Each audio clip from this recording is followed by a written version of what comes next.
കരുണയും കൃപയും നമ്മളിലേക്ക് ഒഴുകുകയും, കർത്താവേ, ഈ മകൻ എൻ്റെ ഗർഭത്തിലാണ് ജനിച്ചതെങ്കിലും ഇത് അങ്ങയുടെ മകനാണ്, അങ്ങ് ഇവൻ്റെ ഉള്ളിലുണ്ടോ? ഉണ്ടോ? കർത്താവ് ഈശോമിശിഹ അവൻ്റെ ഉള്ളിലുണ്ടോ? ഉണ്ട്. ഇത് നമുക്കൊരു സംശയം, ഇവൻ ഇത്രയും തെമ്മാടിത്തരം കാണിക്കുമ്പോൾ ഇവൻ്റെ അകത്ത് കർത്താവ് ഉണ്ടോ എന്നൊരു സംശയം നമുക്കുണ്ട്. അത് മാറണം. അവൻ എത്ര തെമ്മാടി ആയാലും അവൻ്റെ ഉള്ളിൽ കർത്താവുണ്ട്. എത്ര വലിയ നിരീശ്വരവാദി ആയാലും അവൻ്റെ ഉള്ളിൽ കർത്താവുണ്ട്. എത്ര വലിയ പാപി ആയാലും അവൻ്റെ ഉള്ളിൽ കർത്താവുണ്ട്. മാത്രമല്ല, വളരെ നല്ല രീതിയിൽ എല്ലാ ദിവസവും പള്ളിയിൽ പോയി കുമ്പസാരിച്ച് കുർബാനയും ചെല്ലുന്ന നമ്മളെ പോലെയുള്ള വലിയ പ്രാർത്ഥനാ ഗ്രൂപ്പ് ലീഡറും വിശ്വസ്തരുമായിട്ടുള്ള വിശുദ്ധരെന്ന് നമ്മൾക്ക് ചിന്തിക്കാവുന്ന വിശുദ്ധ ജീവിതം നയിക്കുന്ന നമ്മളെക്കാൾ ഉപരി കർത്താവ് ആരെ സ്നേഹിക്കുന്നു? പാപിയെ സ്നേഹിക്കുന്നു. ചേട്ടന്മാരെ, അമ്മച്ചിമാരെ, ഇങ്ങനെ ചിന്തിക്കാൻ നമുക്ക് പറ്റുമോ? എങ്കിൽ അതാണ് കരുണ ഉള്ളവൻ ഭാഗ്യവാൻ. ഇങ്ങനെ ചിന്തിക്കുകയാണെങ്കിൽ നമ്മളിൽ എന്തുണ്ട്? കരുണയുണ്ട്. അപ്പൊ നമുക്ക് എന്ത് കിട്ടും? കരുണ കിട്ടും. മനസ്സിലായില്ലേ? ഇങ്ങനെ നമ്മൾ ചിന്തിക്കണം. അപ്പൊ നമ്മുടെ മക്കൾ ഇതുപോലെ കുസൃതി കാണിക്കുമ്പോൾ അതിന് മുൻപ് തന്നെ നമ്മൾ മനസ്സിലാക്കണം, കർത്താവേ, ഇവൻ നിന്റെയാണ്, ഇവനെ നീയാണ് മാമോദീസ മുക്കിയിരിക്കുന്നത്, നീ ഇവനിൽ വാഴുന്നു എന്ന് 2-3 ദിവസം പ്രാർത്ഥിച്ചിട്ട് അവൻ കുസൃതി കാണിക്കുമ്പോൾ ആ കുസൃതിയെ നോക്കാതെ, കർത്താവേ, അവൻ നിന്റെ മോനാണ് കേട്ടോ, നീ നോക്കണേ, ഇങ്ങനെ ഒന്ന് ചിന്തിച്ച് നോക്ക്. ഇപ്പൊ നിങ്ങൾ ബാലുണ്ടാക്കിയാലും കുസൃതി മാറാൻ പോണില്ല. ഇങ്ങനെ കർത്താവിനെ ഒന്ന് ശ്രദ്ധിക്കുമ്പോ കുറച്ച് കഴിയുമ്പോ അവൻ വന്നിട്ട് മമ്മീ എന്ന് പറഞ്ഞൊരു ഉമ്മ തരും. ഒന്ന് ട്രൈ ചെയ്ത് നോക്ക്. ഇതാണ് കരുണയുള്ളവർ ഭാഗ്യവാന്മാർ, അവർക്ക് കരുണ ലഭിക്കുമെന്ന് പറയുന്നത്.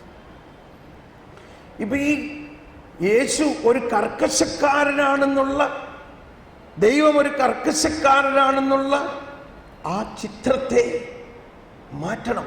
അങ്ങനെ ഒരു ചിത്രം പ്രവാചകർ നൽകിയിട്ടില്ല, അത് നമ്മൾ ഉണ്ടാക്കിയതാണ്. അതാണ് ഫരിസേയരുടെ മനോഭാവം. ഫരിസേയ മനോഭാവം എന്ന് പറയുന്നത് ദൈവം ശിക്ഷിക്കും, നീ ഇന്നമാതിരി കൽപ്പന പാലിച്ചില്ലെങ്കിൽ ശിക്ഷിക്കുമെന്ന് പറഞ്ഞ് എല്ലാവരും ഒന്ന് കൈവീശിക്കൊണ്ടിരിക്കുക കുറച്ചു നേരം. ഈ 10 കൽപ്പനകളെയും ഒന്നൊന്നായിട്ട് കൂടുതൽ പിരിച്ച് വിവരിച്ച് ഓരോ കൽപ്പനയെയും 100 മാറ്റി 800 ചില്ലാനം കൽപ്പനകളാക്കിയിട്ട് അത് ഓരോന്നും ലംഘിക്കുന്നവരെ എല്ലാം ശിക്ഷിക്കുന്ന ഒരു കർക്കശ അവസ്ഥ അവരുണ്ടാക്കി. Praise the Lord. അത് പഴയ നിയമത്തിൽ പോലും പ്രവാചകർ പറഞ്ഞിട്ടുള്ളതല്ല. മോശയുടെ നിയമത്തിലായാലും ആ മോശ തന്നെ ഈ 10 നിയമങ്ങളും 2 നിയമങ്ങളിൽ സാംശീകരിക്കാം എന്ന് പറഞ്ഞിട്ട് എന്താ നമുക്ക് നൽകിയിട്ടുള്ളത്? എന്താ 2 നിയമം? നീ ദൈവത്തെ സ്നേഹിക്കുക, നിന്റെ അയൽക്കാരനെ സ്നേഹിക്കുക. ഇതാണ് നിയമം. ആ നിയമത്തെ കർത്താവ് ഈശോ മിശിഹ ഒറ്റ നിയമമാക്കി. ഇനി ഒരു നിയമമേ ഉള്ളൂ. എന്താണ് ഒരു നിയമം? ഞാൻ നിന്നെ സ്നേഹിച്ച പോലെ നീ മറ്റുള്ളവരെ സ്നേഹിക്കുക. ഇനി ഈ ഒരു പുതിയ നിയമമേ ഉള്ളൂ. ഈ പുതിയ നിയമം നമ്മൾ പാലിക്കുകയാണെങ്കിൽ ഈശോ തന്നെ പറയുന്നുണ്ട്, അപ്പോൾ എല്ലാ പ്രമാണങ്ങളും പൂർത്തീകരിക്കപ്പെടും. 10 പ്രമാണങ്ങളും പൂർത്തീകരിക്കപ്പെടും. അപ്പൊ ഈ ഒറ്റ പ്രമാണം, ഇനി ഇത് ഞാൻ പറഞ്ഞപ്പോൾ ഒരു സഹോദരി എനിക്ക് വന്ന് ചോദിച്ചു, ബ്രദർ, ഇങ്ങനെയൊക്കെ പറയുകയാണെങ്കിൽ ഈ പൊതു നിയമങ്ങൾ, ഈ കോടതികൾ, ഈ പോലീസ്, ഇവരൊക്കെ എന്താവും? അവരെന്താവാനാ? നിന്നെ പോലെ നിന്റെ സഹോദരനെ സ്നേഹിക്കുമ്പോ നീ അവന്റെ കട്ടെടുക്കോ? കട്ടെടുക്കില്ല. അപ്പൊ ആ കട്ടെടുക്കരുത് എന്നുള്ള നിയമത്തിന്റെ ആവശ്യമുണ്ടോ? പിന്നെ ആവശ്യമുണ്ടോ? ഇല്ല. അതാണ് നിയമത്തിന്റെ പൂർത്തീകരണം എന്ന് പറയുന്നത്. സ്നേഹത്തിൽ എല്ലാം പൂർത്തീകരിക്കാൻ പറ്റും. പക്ഷെ നമ്മളിപ്പോൾ ഈ ദൈവസ്നേഹം ദൈവസ്നേഹം എന്നൊക്കെ നമ്മൾ പറയുന്നുണ്ടെങ്കിലും അടുത്ത നമ്പർ ഞാൻ പറയാൻ പോകാം, ക്ഷമിക്കണേ, ഒന്ന് കൈവീശി കാണിച്ച്. നമ്മൾ എന്താണ് ഈ സ്നേഹം എന്ന് പറയണത് കേട്ടോ, മതി. നമ്മുടെ അയൽവാസികൾ ഇപ്പോൾ ക്രിസ്മസ് ആയി, ഈസ്റ്റർ ആകുമ്പോൾ നമ്മൾ പറയും, മക്കളെ അടുത്ത വീട്ടിൽ നമ്മൾ ക്രിസ്മസിന് പലഹാരം കൊടുത്തു വിടണം. എന്തുകൊണ്ടാ? അവർ ദീപാവലിക്ക് നമുക്ക് പലഹാരം തന്നതാ. ദീപാവലിക്കും പിന്നെ എന്താ ഓണത്തിനുമൊക്കെ അവര് വലിയ പലഹാരങ്ങൾ നമുക്ക് കൊണ്ടുവന്ന് തന്നു. അതുകൊണ്ട് ക്രിസ്മസിന് അറ്റ്ലീസ്റ്റ് നമുക്ക് തന്നവരുടെ വീട്ടിലെങ്കിലും കൊടുത്തില്ലെങ്കിൽ മോശമാണ്. മറ്റൊരിടത്ത് പറഞ്ഞേ, ഇന്ന് അവരുടെ വീട്ടിൽ മാമോദീസയാണ് കേട്ടോ, നമ്മൾ തീർച്ചയായിട്ടും പോകണം. കാരണം അവർ നമ്മുടെ കൊച്ചിൻ്റെ മാമോദീസയ്ക്ക് വന്നതാണ്, ആ കൊച്ചിനൊരു മോതിരവും കൊടുത്തതാണ്. അതുകൊണ്ട് അതുപോലെ തന്നെയുള്ളൊരു മോതിരം നമ്മളും ആക്കി കൊടുക്കണം. അപ്പോൾ പിള്ളേർക്ക് ഇതൊന്നും കാര്യമായിട്ട് അറിഞ്ഞൂടാ. അപ്പോൾ പിള്ളേർ പറഞ്ഞ്, അമ്മച്ചി ഇത് അവിടെ വേറൊരു പുതിയ വീട്ടുകാർ വന്നിട്ടുണ്ട്, അവിടെയും കുറച്ച് പലഹാരം കൊടുക്കണേ. അതൊന്നും വേണ്ട കൊച്ചേ, അവർ നമുക്ക് ഇങ്ങോട്ട് തന്നിട്ടൊന്നുമില്ല.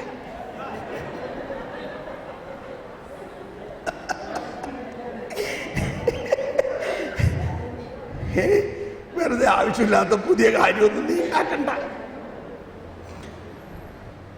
ഏതാണ്ടൊക്കെ ഇതുമാതിരി അല്ലേ? ഒന്ന് പറഞ്ഞ്, ഏതാണ്ട് ഇതുമാതിരി അല്ലേ? അപ്പൊ നമ്മൾ എന്ത് സ്നേഹത്തിലാ? ഇതാണോ ഈശോ വിഭാവനം ചെയ്ത ദൈവരാജ്യം? ഇതാണോ ഈശോ കൊണ്ടുവന്ന ദൈവരാജ്യം? ഇപ്പോ ഈശോ തന്നെ പറഞ്ഞു, നിങ്ങളെ സ്നേഹിക്കുന്നവരെയാണ് സ്നേഹിക്കുന്നതെങ്കിൽ നിങ്ങൾ എന്ത് നന്മയാണ് ചെയ്യുന്നത്? എന്നിട്ട് അടുത്തത് പറഞ്ഞെന്താ? വിജാതീയരും അങ്ങനെ ചെയ്യുന്നുണ്ടല്ലോ.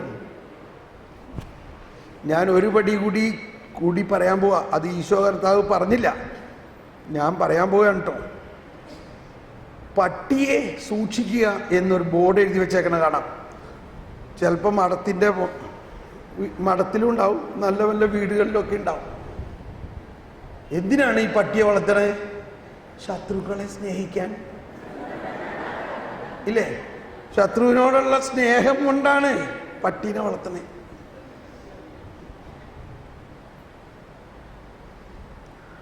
ഇത് നമ്മൾ കണ്ടുപിടിച്ചിരിക്കുന്നു. ഈ പട്ടിക്ക് ഒരിക്കലും ശത്രുവിനെ സ്നേഹിക്കാനുള്ള കഴിവില്ല.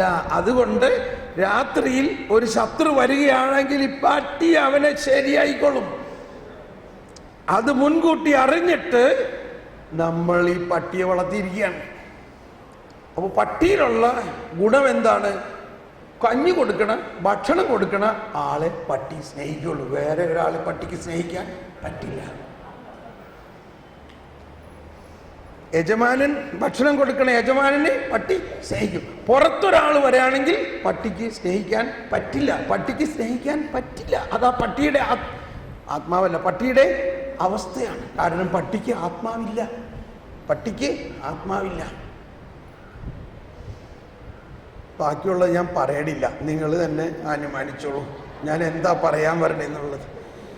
കർത്താവ് ഇത് പറഞ്ഞില്ല. കർത്താവ് പറഞ്ഞു, വിജാതീയനും അങ്ങനെ ചെയ്യുന്നുണ്ടല്ലോ. പക്ഷെ ഇപ്പോ എനിക്ക് മനസ്സിലായത്, ഞാൻ എന്നെ സ്നേഹിക്കുന്നവനെ മാത്രം സ്നേഹിക്കുന്നു എങ്കിൽ ഞാൻ ആരെ പോലെയാ? മിണ്ടാൻ കൊള്ളൂല. ഞാൻ ആരെ പോലെയാ? മിണ്ടണ്ട, അകത്ത് കണ്ടാ മതി. അതുകൊണ്ടാണ് ഈശോ പറഞ്ഞത്, ഞാൻ നിങ്ങളോട് പറയുന്നു, നിങ്ങൾ ശത്രുക്കളെ സ്നേഹിക്കുവിൻ, അങ്ങനെ നിങ്ങൾ എൻ്റെ സ്വർഗസ്ഥനായ പിതാവിൻ്റെ മക്കളായി തീരും. നമ്മൾ എവിടെയാ? എന്തോ ഒരു വ്യത്യാസമാണ്. അപ്പോൾ ഇതിൻ്റെ എല്ലാം അർത്ഥം, കർക്കശക്കാരനായ ഒരു ദൈവത്തെയാണ് നമ്മൾ കാണുന്നതെങ്കിൽ നമ്മളും കർക്കശമായിരിക്കും. കരുണാസമ്പന്നനായ ദൈവത്തെയാണ് നമ്മൾ കാണുന്നതെങ്കിൽ നമ്മൾ കരുണ ഒഴുകും. ദൈവം കരുണ മാത്രമാണ്. ഇപ്പൊ ഏശയ്യായിൽ പറഞ്ഞ ആ കരുണാസമ്പന്നനായ ദൈവത്തെ കുറിച്ച് ഏശയ്യായിൽ പറഞ്ഞതാണ്, എൻ്റെ ദാസനെ പോലെ അന്ധനായി ആരുണ്ട്? എന്റെ ദാസനെ പോലെ ബധിരനായ ആരുണ്ട്? അവൻ കണ്ടിട്ടും കാണുന്നില്ല. ഇതിന്റെ നല്ല ഒരു ഉദാഹരണമാണ് ഒരു പാപിനിയായ സ്ത്രീ, ഫരിസേയരെല്ലാവരും കൂടി അവൾ പാപം ചെയ്തുകൊണ്ട് ഇരിക്കെ തെളിവോടെ കണ്ടുപിടിച്ചു. അതാണ് ഫരിസേയർക്ക് തെളിവുണ്ടെങ്കിൽ കാര്യം സാധിച്ചു. പക്ഷെ തെളിവ് ഒരു വ്യഭിചാരിണി പാപം ചെയ്തുകൊണ്ടിരുന്നപ്പോൾ തെളിവോടെ കണ്ടുപിടിച്ചിട്ട് രണ്ടുപേരില്ലാണ്ട് പാപം ചെയ്യാൻ പറ്റുമോ? പക്ഷെ ആണുങ്ങളെ വിട്ടു. അതാണ് ഫരിസേയരുടെ വേറൊരു സ്വഭാവം. ആണുങ്ങളുടെ കുറ്റമൊന്നും പ്രശ്നമല്ല,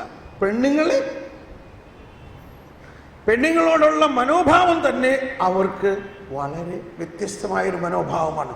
ഒരു ബഹുമാനമില്ലാത്ത മനോഭാവമാണ്, വിമർശിക്കുന്ന മനോഭാവമാണ്, കുറ്റം വിധിക്കുന്ന മനോഭാവമാണ്. എന്തിനു പറയണു? ഈ വ്യഭിചാരത്തിൽ പിടിക്കപ്പെട്ട സ്ത്രീയെ കൊണ്ടുവന്നിരിക്കുകയാണ്. ദേവാലയ അങ്കണത്തിലാണ്. ഈശോ രാവിലെ അവിടെ വന്നിരിക്കുന്നു. ഈശോയുടെ മുമ്പിൽ നിരവധി ആളുകളുണ്ട്. വ്യഭിചാരത്തിൽ പിടിക്കപ്പെട്ടവളെ കൊണ്ടുവന്ന് അവിടെ മുന്നിലേക്ക് എറിഞ്ഞു. എന്നിട്ട് അവർ പറഞ്ഞു, ഞങ്ങളുടെ മോശെ നിയമപ്രകാരം ഇവളെ കല്ലെറിഞ്ഞ് കൊല്ലണം. അവരുടെ കയ്യിൽ ഒരു ഫുട്ബോൾ സൈസിലുള്ള വലിയ കല്ലുകളാണ്. അവരുടെ കല്ലേറ് ഇങ്ങനെയാണ്: അവളെ തെളിവുകൾ ഹാജരാക്കിക്കൊണ്ട് ആ തെളിവുണ്ടെങ്കിൽ ആർക്കും അവളെ കല്ലെറിയാം. കല്ല് തലയിൽ വീണാൽ തല പിളർന്ന് അവൾ മരിക്കും. ഒന്ന് കൈവീശി കാണിച്ചെല്ലാവരും പ്രൈസ് ദി ലോർഡ്. ഒന്ന് മനസ്സിൽ കാണുക. ഇവിടെ വീണ്ടും ആ ട്രയാങ്കുലർ സിറ്റുവേഷനാണ്. എന്താണ്? ഈശോ അവിടെയുണ്ട്, പാപിനിയുണ്ട്, ഫരിസേയനുണ്ട്. ഫരിസേയൻ പറയുന്നത് മുഴുവനും പഴയ നിയമമാണ്, മോശയുടെ നിയമമാണ്. പാപിനി നിവൃത്തിയില്ലാതെ മനുഷ്യന്റെ പാപം മൂലം പാപത്തിൽ നിന്ന് മോചനം കിട്ടുന്നതിനുള്ളൊരു വ്യവസ്ഥ അതുവരെ വന്നിട്ടില്ല. എന്നു മുതലാണ് പാപമോചനം വന്നത്? കർത്താവ് ഈശോ മിശിഹ കുരിശിൽ പാപം ഏറ്റെടുത്ത് കഴിഞ്ഞപ്പോഴാണ് വന്നത്. ഇപ്പൊ സാധാരണ ഞാൻ ജ്ഞാനത്തിന്റെ പുസ്തകം ഇത്രയും വായിക്കാൻ പറഞ്ഞു കഴിയുമ്പോൾ ആരെങ്കിലും ചോദിക്കാറുള്ളൊരു ചോദ്യം ഇതാണ്: സോളമന് ഇത്രയും ജ്ഞാനം കൊടുത്തുവെങ്കിൽ എന്തുകൊണ്ടാണ് സോളമൻ ഇത്രയും വലിയ പാപിയായി മാറിയത്? സോളമന് 700 ഭാര്യമാരും 300 ഉപഭാര്യമാരും ഉണ്ടായിരുന്നു.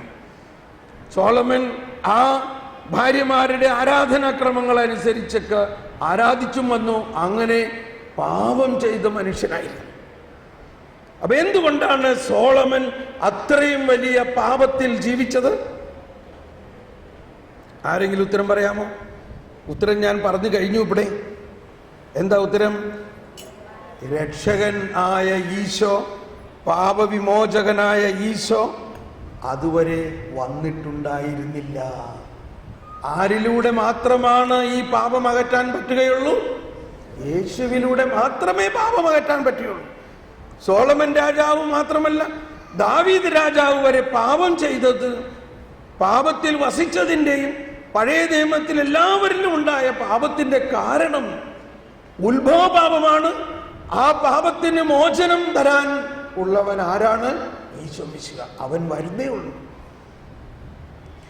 ഇതാ ഇവിടെ അവൻ വന്നിരിക്കുന്നു. ഈ പാപിനിയായ സ്ത്രീ അവളുടെ ഹൃദയം പൊട്ടി കരയുകയാണ്. ഓ ദൈവമേ, എന്നെ ഇപ്പോൾ അവർ കല്ലെറിയും, എന്റെ തല അവർ പൊളിക്കും. അവളുടെ കരച്ചിൽ, എന്റെ ദൈവമേ, എന്റെ ദൈവമേ, എന്തുകൊണ്ട് നീ എന്നെ ഉപേക്ഷിച്ചു? ഇതാണ് അവളുടെ കരച്ചിൽ. എനിക്ക് എന്റെ പാപത്തിൽ നിന്ന് വിമോചനത്തിനുള്ള ഒരു സാധ്യതയില്ല. എന്റെ വിമോചകൻ എവിടെ? ഇതാ ഇവിടെ ഫരിസേയര് വാശിയോടെ, ദേഷ്യത്തോടെ പറയുകയാണ്, ഇവളെ കൊല്ലണം, ഇവൾ പാപം ചെയ്തുകൊണ്ട് കണ്ടവരുണ്ട്, ഞങ്ങളുടെ മോശെ നിയമപ്രകാരം ഇവളെ കല്ലെറിയണം. ഇപ്പോൾ യേശുവോ യെശയ്യാ 42:19 എന്താ? അവൻ കണ്ടിട്ടും കാണുന്നില്ല, കേട്ടിട്ടും കേൾക്കുന്നില്ല. ശരിയായോ? മാച്ചായില്ലേ? ഇതാണ് എണവചനങ്ങൾ എന്ന് പറയുന്നത്. അപ്പൊ ഇവര് കൂടുതൽ ദേഷ്യപ്പെട്ടു, നിങ്ങൾ എന്തോ ഒന്നും മിണ്ടാത്തത്, ഇവള് പാപം ചെയ്തതിന് കണ്ട തെളിവുണ്ട്, നോക്ക് ഇതാ. യേശു അങ്ങടെ നോക്കണില്ല, യേശു താഴേട്ട് നോക്കി എന്തോ എഴുതിക്കൊണ്ടിരിക്കുക. എന്താ എഴുതിക്കൊണ്ടിരിക്കണേന്ന് ഒരുപാട് പേര് വ്യാഖ്യാനിക്കാറുണ്ട്. ചിലർ പറയും ഇവരുടെ പാപങ്ങളാണെന്ന്. നമ്മൾ നേരത്തെ പറഞ്ഞു യേശു പാപങ്ങൾ കാണാറില്ല. പിന്നെ യേശു എന്താ എഴുതിക്കൊണ്ടിരിക്കുക? ഒരുപക്ഷെ യേശു എഴുതിക്കൊണ്ടിരിക്കുന്ന ഇതാണ്, യേശയ്യായിൽ തന്നെ പറഞ്ഞിരിക്കുന്ന ഒരു വചനമാണ്, ഞാൻ ഇതാ ഒരു പുതിയ നിയമം കൊണ്ടുവന്നിരിക്കുന്നു.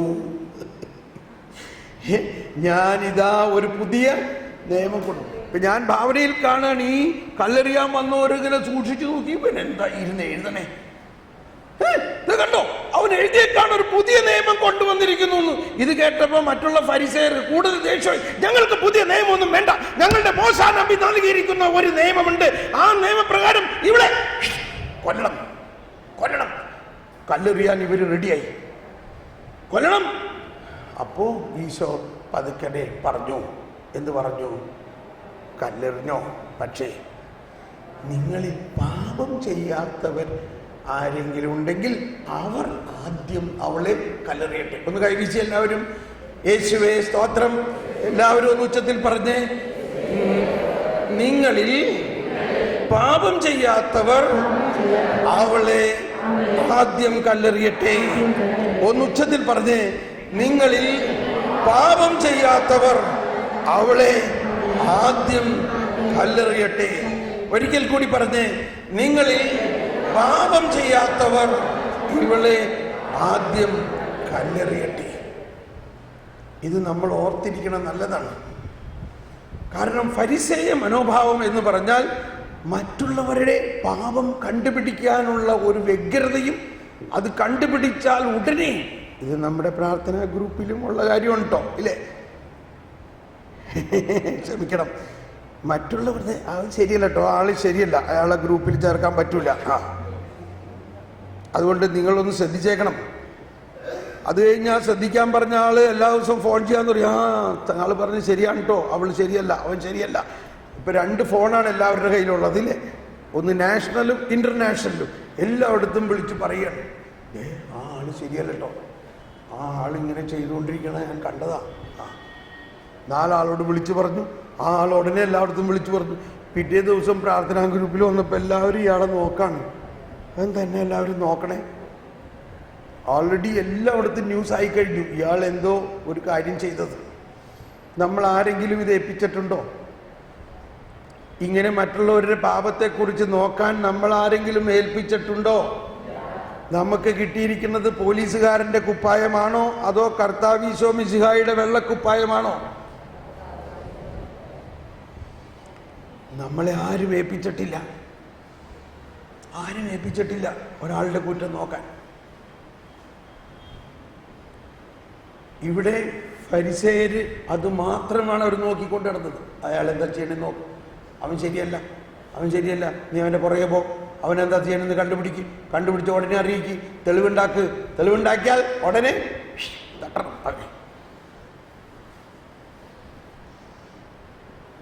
ഞാനിതൊക്കെ പറയുമ്പോൾ കൊള്ളണവർക്ക് കൊള്ളുന്നുണ്ടാകണം, കൊള്ളാത്തവരും മിണ്ടാണ്ട് വിട്ടോ, കണ്ടിട്ടും കാണുന്നില്ല. പക്ഷെ ഒന്ന് നമ്മൾ മനസ്സിലാക്കണം, നമ്മുടെ ഉള്ളിൽ ഉള്ള ക്രിസ്തു ഇതിന് നേരെ വിപരീതമാണ്. അവൻ ആരുടെയും പാപം അന്വേഷിച്ച് നടക്കുന്നില്ല. ഇവിടെ ഇതാ ശ്രദ്ധിക്കണം, ഒരു 2 മിനിറ്റ്. ഇവർ കല്ലെറിയുമ്പോൾ ഇവരുടെ കയ്യിൽ വലിയ കല്ലാണ്, അവർ കണിശമാണ്, ഇവളെ കൊല്ലണമെന്ന് കണിശമാണ്. ഇവളെ കൊല്ലുമ്പോൾ അവർ ചെയ്യുന്നത് കൊലപാതകമാണ്. ആ കൊലപാതകം നടത്താൻ കണിശമായിട്ട് കർക്കശമായി തീരുമാനിച്ചിരിക്കുന്ന അവരുടെ ഹൃദയത്തിൽ ഒരു ഇരുതലവാൾ കരുണയുടെ പ്രവാഹം തുളച്ചു കയറുകയാണ്. നിങ്ങളിൽ പാപം ചെയ്യാത്തവർ അവളെ കല്ലെറിയട്ടെ. യേശുവിൻ്റെ ആ ശബ്ദത്തിൽ കരുണയുടെ പ്രവാഹമാണ്. ആ കരുണയുടെ പ്രവാഹം അവരുടെ ഹൃദയത്തെ സ്പർശിച്ചപ്പോൾ കൊല്ലണം എന്ന് വിചാരിച്ചിരുന്ന അവർക്ക്, മോശയുടെ നിയമം നടപ്പാക്കാൻ വേണ്ടി വാശി പിടിച്ചിരുന്ന അവർക്ക് അത് ചെയ്യാൻ പറ്റുന്നില്ല. അതായത് പാപം, കൊലപാതകം എന്ന ആ പാപം ചെയ്യാൻ അവർക്ക് പറ്റുന്നില്ല. മനസ്സിലാവുന്നുണ്ടോ? ഒന്ന് കൈവീശി കാണിച്ച്. കൊലപാതകം എന്ന ആ മാരക പാപം ചെയ്യാൻ അവർക്ക് പറ്റുന്നില്ല. അതാണ് യേശു അനുഭവം. അവരുടെ കൈ സാവധാനം അവരുടെ കൈ തളർന്ന് കല്ല് താഴെ വീണ് അവർ ഓരോരുത്തരായിട്ട് പുറകോട്ട് പോയി. എവിടെ പോയി? എല്ലാവരും പോയി. കരുണയുടെ പ്രവാഹം. അതിനുശേഷം ഈശോ തല ഉയർത്തി. ചില ബൈബിളിൽ പറയുന്ന യേശു എഴുന്നേറ്റ് നിന്നു. ആരുടെ അടുത്തേക്ക്? പാപിനിയുടെ അടുത്തേക്ക് യേശു എഴുന്നേറ്റ് വന്നിട്ട് അവളെ വളരെ ബഹുമാനത്തോടെ കാണുകയാണ്. മകളെ, ആരും നിന്നെ ശിക്ഷിച്ചില്ലേ? ഇല്ല കർത്താവേ, ഞാനും നിന്നെ ശിക്ഷിക്കുന്നില്ല, സമാധാനമായി പോകുക. എന്നിട്ട് പറഞ്ഞ കാര്യം പലരും പല ട്യൂണിലാണ് പറയണേ.